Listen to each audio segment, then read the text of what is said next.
is 4:15 in the morning. Happy Friday.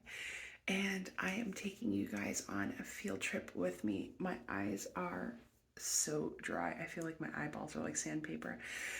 Anyways, I'm gonna get dressed and brush my teeth, and I'll see you guys downstairs.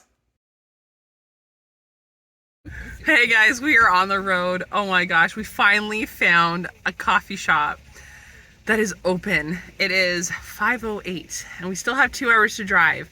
So if you're wondering where on earth I am taking you for today's field trip, we are going ice fishing.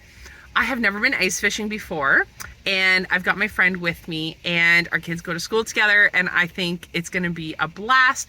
We're trying to live more efficiently, more kind of granola crunching, live off the land. I hope we get at least a bite. Anyways, we'll see. So I'm just gonna put this down. I'm gonna grab my coffee, which I am quite desperate for because I really, really, really want my coffee. And I will see you guys when we get to the lake.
So we're here and we're just walking out to the lake, and I got a guide because I've never been ice fishing before and I didn't want to die in the lake. So we are just following him, and I'll put a link to his website down below. His name's Campbell, just like the soup, and I'm so excited.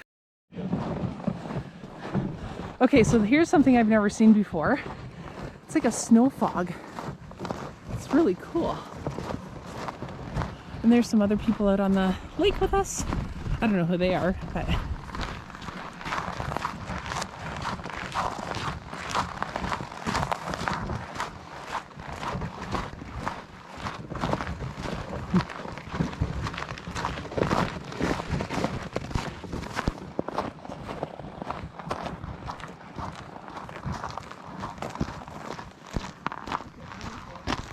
oh yeah.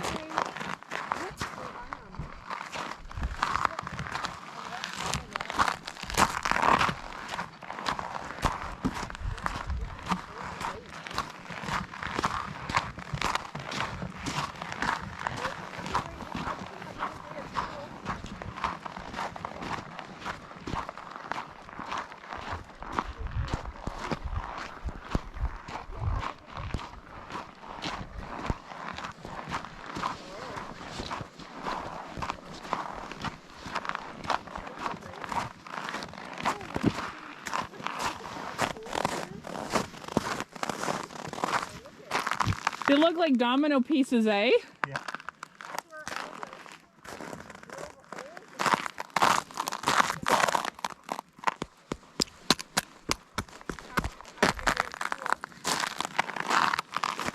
Probably get more than one fish. Okay. Attitude of population. Cool. But this lake doesn't get very many when it comes down to it, when it gets stocked. 5,000 a year isn't that many. Okay, cool. I think it's stocked in at like a couple centimeters long, really small ones. Oh, okay. We're not putting a catchable size fish like some of the lakes. Yeah.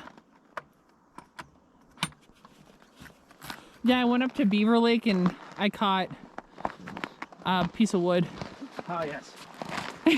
That was it. I'm like, oh, this is This is great. Can't do much with this.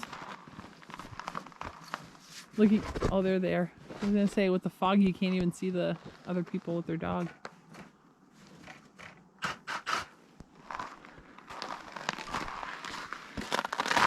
We'll drill some holes.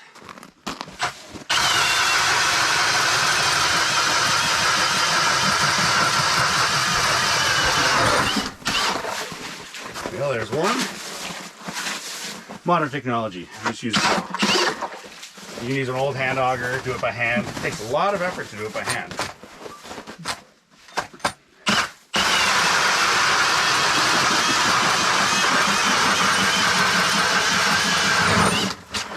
You gotta do it Alaska style with a pick and just pick at it. Pick your way through, yeah. When you get 20, 30 centimeters of ice, it takes a little bit more time and effort to do it by hand. Right? So we always use auger. I've never seen a hand drill though.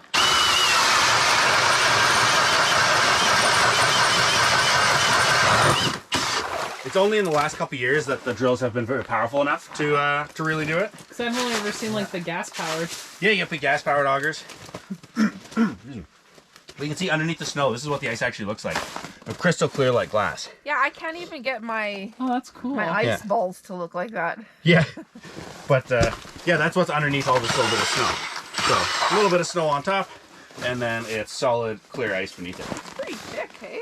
Yeah, about 20 to 30 centimeters. I was getting all sketched out. I'm like, that's the only thing about ice fishing that I'm like, I don't want to be falling through no ice. And I didn't know if I should bring a life jacket. And Yeah, she had to bring a life jacket. I'm like, you'll die before your jacket will do anything for you. You'll float, but you won't really go. Hey, it'll keep me afloat. Don't worry. All right, so we're making this a competition. All right. Is this going to be the wiener? Is that the wiener? Or that one's my hole. Look how beautiful it looks. Campbell set me up really nicely in my throne. It's real dark in here, but... Alrighty. Do I need to scoop out my thing with the soup ladle? I'll take care of that. Oh, sweet. Oh, look, it's a fireplace. It is. How romantic. That's an indoor rated propane heater. We can actually run that in our house. Nice. So don't worry about it being inside the tent. All right, ice fishing. So we each have a hole. Don't worry. You can jump around in the middle here. You're not going to... starts to come up, you'll be able to see the bottom. It's only about 6 feet deeper, 7 feet deeper, so very shallow. And what are you using for bait? So that's what I'll show you here. So on the bottom, we have this little pink. This is where our hook is. This is where we got a little piece of shrimp. So there's a little hook in there, a little piece of shrimp that's got the special color on it. It makes it this hot pink color. It's actually a very natural color in this lake. The krill, one of the main food sources, is hot pink. And then just above it, we have this little gold spoon. Gives it some shine, some attraction, something for the fish to look at. And we're gonna drop that down all the way down to the bottom until it stops sinking. And we'll watch it sink. So they're gonna get it from the bottom? You don't jig or anything? You jig off the bottom, eh? Yeah, so all the food for the winter is down in the weeds on the bottom. Down on the bottom, it holds the heat, it's the vegetation, so it's all shrimp and krill and bugs and things like that. So we want to keep our bait close to the bottom because that's where they're going to be feeding. We pull a little bit off the bottom, we set our little float, and the float's going to sit on the surface just like that. Easy, right? Oh. That's going to tell us if a fish is going to bite. Because if that goes under, that's a fish. There's only rainbow trout in this lake. There's no current. There's no movement of water. There's nothing like that. So for the most part, we're just going to set our fishing rod down right beside us. Oh. And we'll sit, and in a few minutes, once you actually start to be able to see down there, we'll be looking down, and we'll be looking for the fish. Every once in a while, you can grab your line, and you just give it a bit of a jig with your fingers, just like this. Super easy. And then you let it sit. So for the most part, we're just going to be letting it sit on that float. Okay. Oh, okay. The most important thing is, if that float goes under the water, what you do is you set the hook. Excuse me. You grab your rod, and you lift your rod up really hard. Don't be afraid, so you know your rod's sitting there. You see your float go under, or you're going to be watching, so you'll be able to see a fish. You grab a fishing rod, and you go straight up in the air like that. You give it a strike, a hook set, you jerk the rod, and that way the hook isn't going to fall out of the fish. What'll happen is if you start just winding right away, you start pulling on it, it'll have pressure on it, and you'll feel the fish, but as soon as the fish turns, the hook's going to pop out. So what you got to do is you got to give it a good hook set, and that way that hook's not going to fall out. That's the most important thing. Straight right up. Straight right up. Yeah. All right, cool. And because you fished before, you know how to wind up a fishing rod? Oh, yeah. Yeah, you just start winding on the reel, and up comes the fish, right? Easy. Oh, it's easy.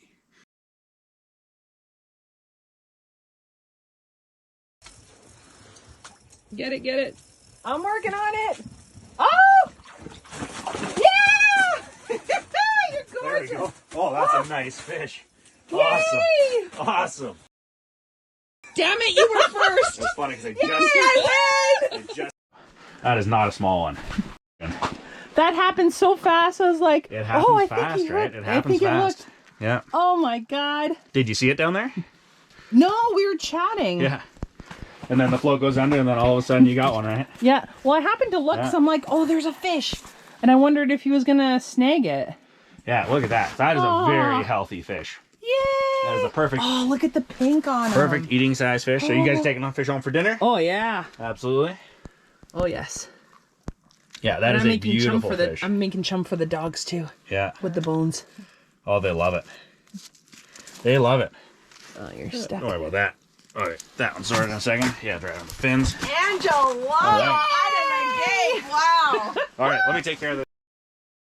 So we didn't get completely skunked. I did get that one rainbow fish, and that was it. But learned lots, and I definitely want to come out again. I'm going to put Campbell's link down below to his website. So if you guys are in the Okanagan area, it's actually just up from Kamloops, which is about 2 hours northwest of Kelowna. So if you're in that area, definitely feel free to set up a fishing adventure with him. He is excellent. And that's it for today's episode. And I'll see you guys again soon. Bye.